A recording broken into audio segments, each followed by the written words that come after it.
Wait wait wait అమ్మ నాన్న వస్తూ వస్తూ మా కోసం ఏమేమి తీసుకొచ్చారని చెప్పేసి షార్ట్ పోస్ట్ చేశాను కదా, పార్ట్ 2 కంటిన్యూషన్ అనమాట ఇది. వాళ్ళ ఇంటికి రిటర్న్ వెళ్లే లోపు ఫ్రిడ్జ్ లో వెజిటబుల్స్ వేస్ట్ అయిపోతాయని చెప్పేసి ఫ్రిడ్జ్ లో మిగిలిన కూడా తీసుకొచ్చింది మా అమ్మ అయితే.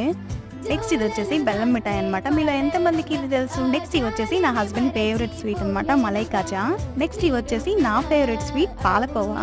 నెక్స్ట్ ఇవి వచ్చేసి నా పెద్దోడి ఫేవరెట్ అనమాట, బాదం పాలు. నెక్స్ట్ అయితే ఇక్కడ బొరుగులు అంతగా బాగుండవు, బొరుగులు మిక్చర్ చేసుకుందాం అని చెప్పేసి అక్కడ నుంచి బొరుగులు కూడా తీసుకొచ్చింది మా అమ్మాయి. అండ్ అలాగే నా పెద్దోడికి అయితే బొమ్మలు అంటే ఇష్టం అనమాట, అవి కూడా తీసుకొచ్చింది. ఆషాఢ మాసం కదా, ఆషాఢ మాసంలో లేడీస్ అందరూ గోరింటాకు పెట్టుకుంటారు కదా, సో నాకైతే ఇక్కడ దొరుకుతుందని చెప్పేసి గోరింటాకు కూడా తీసుకొచ్చింది. నెక్స్ట్ ఇవి వచ్చేసి పచ్చి ఖర్జూరం అంట. నేనైతే ఫస్ట్ టైం చూస్తున్నాను. మీలో ఎంత మందికి ఏం తెలుసు? కూతురికి పెళ్ళైపోయింది కదా, తన బాధ్యత తీరిపోయింది అని కాకుండా కూతురి మీద అల్లుడి మీద ఇలా ప్రేమ చూపించే ప్రతి ఒక్క పేరెంట్స్ కి ఈ వీడియో డెడికేట్. సో ఇంతే అన్నమాట ఈ వీడియో. అమ్మ నాన్న తీసుకొచ్చినవి అన్ని మీతో షేర్ చేసుకున్నాను. ఇంకో పార్ట్ కనబడితే కొడతారేమో. వీడియో నచ్చినట్లయితే లైక్ అండ్ సబ్స్క్రైబ్.